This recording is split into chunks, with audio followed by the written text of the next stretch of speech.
இருக்க முடியாத பெயர்கள். கர்ம வீரர் காமராஜர் ஆனாலும் சரி, தந்தை பெரியார் ஆனாலும் சரி, அறிஞர் அண்ணா ஆனாலும் சரி, தலைவர் கலைஞர் ஆனாலும் சரி, எந்த அரசியல் கூட்டத்திலும் இவர்கள் பெயரை தவிர்த்து யாரும் எந்த அரசியலும் செய்திட முடியாது என்பதுதான் உண்மை. ஆனால் அவர்கள் பெயரை உச்சரிக்க மாட்டேன் என்று சொல்லி அந்த ஆளுநர் கூட்டத்தை புறக்கணித்து சென்றவர் தான் ரவி.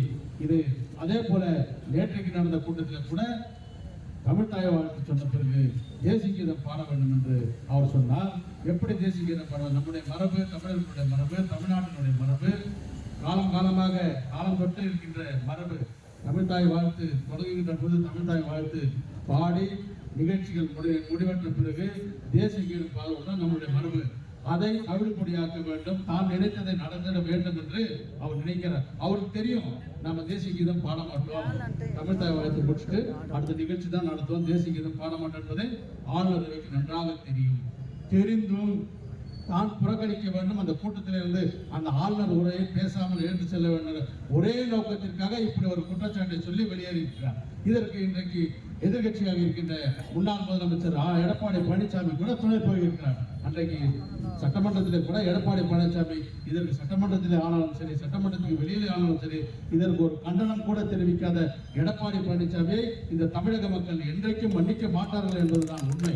காரணம் இன்றைக்கு கழுகு தேஞ்சு கட்டதுமான கதையா இன்றைக்கு உங்களுடைய கட்சி எந்த லட்சணத்தில் இருக்கின்றது இந்த தமிழ்நாட்டில் எல்லாருக்கும் தெரியும்.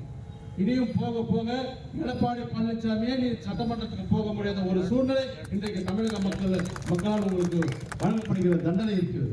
ஏன்னு சொன்னால் இந்த உரையை நீங்கள் ஏன் கண்டிக்கலன்னு தான் நாங்கள் கேட்கிறோம். ஆளுநர் சொன்ன வார்த்தையை நீங்கள் ஏன் கண்டிக்கவில்லை? அப்படின்னா நீங்க எல்லாம் ஒரே கூட்டப்படல, நீங்க ரெண்டு பேரும் கள்ள கூட்டணி. அவரை நினைக்கிறது நீங்க நினைக்கிறது எல்லாம் ஒண்ணுதான். திமுகவை வஞ்சிக்க வேண்டும், தமிழக மக்களை வஞ்சிக்க வேண்டும் என்ற ஒரு நோக்கமே தவிர உங்களுக்கு வேற ஒன்றும் கிடையாது என்பதற்கு இது போன்ற பல விஷயங்கள் எல்லாம் சாட்சி. நீங்கள் பார்த்தீங்கன்னா ஆளுநர் ரவி எல்லாம் பேசினாங்க, நம்ம பேசும்போது தமிழ் தேசிய கீதம் பாடாதான் போனாங்க. ஆனால் அவர்களுடைய நோக்கம் எல்லாம் அது கிடையாது. தமிழை நாம் தொடர்ந்து முன்னிலைப்படுத்தி வந்து கொண்டிருக்கிறோம். தமிழ் இந்த உலக அரங்கத்திலே முன்னிலைப்பட்டு கொண்டே இருக்கின்றது. உதாரணத்திற்கு முந்தானத்து நம்முடைய முதலமைச்சர் அவர்கள் எழும்பூர் பொருட்காட்சியத்தில் பேசும்போது சொன்னார், நம்முடைய முன்னாள் இயக்குனர் ஜான் மார்ஷல் என்கின்றவர், அவர் தான் முதலில் சிந்து சமவெளி நாகரிகத்தை உலகிற்கு அறிமுகப்படுத்தியவர். அந்த உலகிற்கு அறிமுகப்படுத்தியவர்.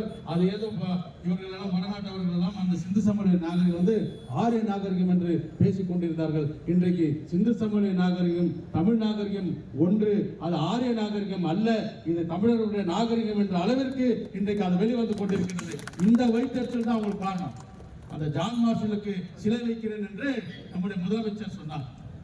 அது மட்டுமல்ல, சிந்து சமவெளி நாகரிகத்தில் எழுதப்பட்ட எழுத்துக்கள், அந்த எழுத்துக்களை வடிவமைத்து தந்து அதை கண்டறியப்பட்டால் $1 மில்லியன் வரும் தரப்படும் என்று பரிசையும் அறிவித்தார். இது என்னடா போற போக்கு பார்த்தா உலகத்திலே தொன்மையான மொழி திராவிட மொழி, அதுவும் தமிழ் மொழி என்ற ஒரு சூழ்நிலை இந்த ஆட்சி உருவாக்கிவிடும். நாளைக்கு நம்முடைய ஆரிய கூறுகள் மாற்றி அமைத்து விடுவார்கள். ஏனென்று சொன்னால் அவர்கள் எல்லாம் வரலாறு, அவருடைய வரலாறு உண்மையான வரலாறு இல்லை, பொய்யாக திணிக்கப்பட்ட வரலாறு, பொய்யாக எழுதப்பட்ட வரலாறு. இது எல்லாம் வெட்ட வெளிச்சமாகிற வயிற்றறிச்சல் காரணமாக இன்றைக்கு இது போன்ற மறைமுகமாக நம்மை அவர்கள் அசிங்கப்படுத்த பார்க்கிறார்கள், மறைமுகமாக நம்முடைய வேகத்தை தடை போட பார்க்கிறார்கள். ஆனால் திராவிட முன்னேற்ற கழகம் என்ற இயக்கம் இருக்கின்ற வரை, நம்முடைய தமிழகத்தின் முதலமைச்சர் தளபதியார் இருக்கின்ற வரை இந்த தமிழ் தொன்மை என்றைக்கும் நிலைத்து நிற்கும். கூட்டத்தை நாங்கள் இன்றைக்கும் விரட்டி எடுப்போம். அண்ணாமலையை பொறுத்தவரை, அண்ணாமலை எல்லாம் பார்த்தீங்கன்னா நம்ம எல்லாம் அண்ணாமலை பத்தி பேசவே கூடாது. ஒரு ஜோக்கர். அண்ணாமலை பொறுத்த வரைக்கும் அவர் ஒரு ஜோக்கர்.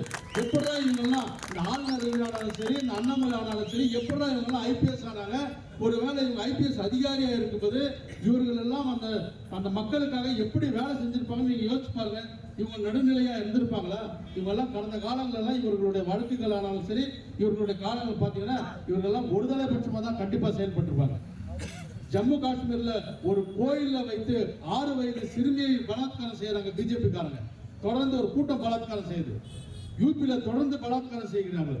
இன்னைக்கு கூட காலைல ஒரு செய்தி, யூபியில அரசு மருத்துவமனையில ஒரு மரணித்த இளம் பெண்ணை காலை பிடிச்சு இழுத்துட்டு போறாங்க. அந்த செத்துருக்கு அந்த குழந்தை பொண்ணு, அந்த பொண்ணை ஸ்ட்ரெச்சர்ல கூட எடுத்துட்டு ஹாஸ்பிட்டல் ஜிஹெச்குள்ள போல காலை பிடித்து அங்க இருக்கின்ற பணியாளர்கள் இழுத்து போகிறார்கள். அங்கே மனிதர்களுக்கு என்ன விலை இருக்கிறது என்பதை இங்கே நீங்கள் சிந்தித்து பார்க்க வேண்டும். இதையெல்லாம் தெரியாத அண்ணாமலை இங்கே நடந்த ஒரு சின்ன ஒரு குற்றத்திற்காக இதை நாங்கள் 5 மணி நேரத்தில் நம்முடைய காவல்துறை அந்த குற்றவாளியை கண்டுபிடித்திருக்கு சொன்னால் இதை வைத்து அவர்கள் அரசியல் செய்ய முடியல. என்னடா இது இவ்வளவு சீக்கிரம் கண்டுபிடிச்சாலே நம்ம ஒரு போராட்டமோ ஆர்ப்பாட்டமோ பண்ண முடியலன்ற வைத்தறிச்சல் இதனால தான் பேசுகிறாங்க.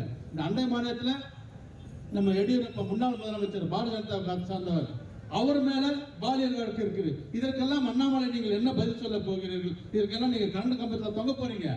ஆக அண்ணாமலை ஆனாலும் சரி, RN ரவி ஆனாலும் சரி, திராவிட முன்னேற்ற கழகம் என்பது ஒரு எஃகு கோட்டை. இந்த எஃகு கோட்டை ஆட்டவோ அசைக்கவோ உங்களால் முடியாது.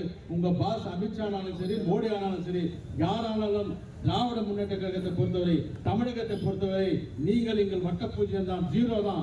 ஏற்கனவே இப்ப டெபாசிட் எழுந்திருக்கிறீங்க. அடுத்தது நோட்டா கீழே அடுத்த தேர்தலில் நீங்க போக போறீங்க என்பதுதான் உண்மை என்று சொல்லிக்கொண்டு இந்த நல்ல வாய்ப்பிற்கு இந்த நல்ல ஏற்பாட்டை செய்த மாவட்ட திராவிட முன்னேற்ற கழகத்துக்கு நன்றி சொல்லி விடைபெறுகிறேன். நன்றி, வணக்கம்.